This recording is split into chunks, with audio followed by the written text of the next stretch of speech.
Welcome to another edition of Frankly Green Bay, brought to you by Kathy Colbeck of Waterstone Mortgage. Today, we introduce to you our brand new drummer from Let Me Be Frank Productions. Ladies and gentlemen, Andrew Klaus.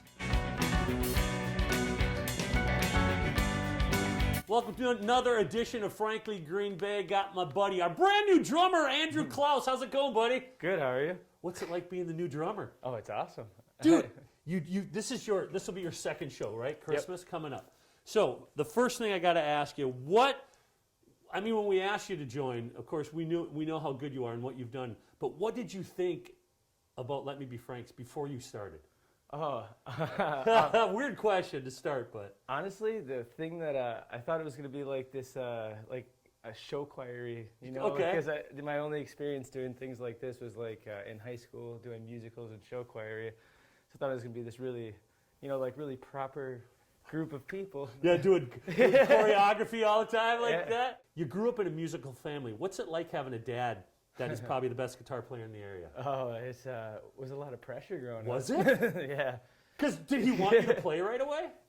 He did not try to steer me to be a musician. I feel like he didn't want to force it down my throat kind of thing. But it basically the moment I was like, I think maybe I'd like to play drums, bam, there's a drum set in the basement.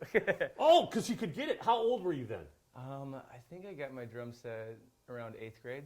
8th grade. Yep. So you had no inkling before 8th grade? Not really, no. Now, you have a certain style, the way you play. Folks, if you ever get a chance to perform with this guy, every drum beat he hits, he makes a noise. So that's something I had to get used to. When did that start? It's like you're singing when you're playing. Oh, you could probably, I just thought I about that hear too. you. You could probably hear that with the electric kit and in-ears. Oh, for sure, 'cause you got the in-ears in, and you're so loud, like in Chances Are, dude. Yeah. I could hear you, and it was just like, what is that? And then I got used to it, and now it just makes me smile. So that style, did that start right away? I really don't know. The day that I learned I did that was back when Henry's Music existed. Okay. I went and sat on an electric kit, and my buddies were there with me, and they're all like staring at me. And then I was like, took off my headphones, and I'm like, what's up? So let's talk about growing up. I mean, you were a musical kid growing up. When was the first band?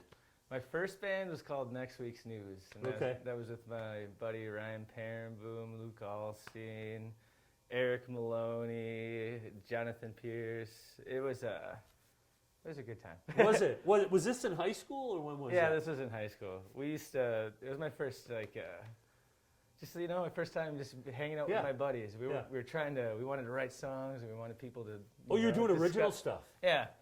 You did this original stuff, but all of a sudden you got into a band that I got to tell you was probably, you guys were booked everywhere. How could you even handle it? And what was that band called? That was right in college, right? What was the Shaker and the Egg? Shaker and the Egg. Yeah. Tell me about Shaker and the Egg. Shaker and the Egg. Oh. It was like, where'd you put all that money? Oh man, early 20s, man, and mid 20s. That money was, I don't want to say where that money was. I was in the same boat. Me too, my friend. But Shaker and the Egg, how many years did that last?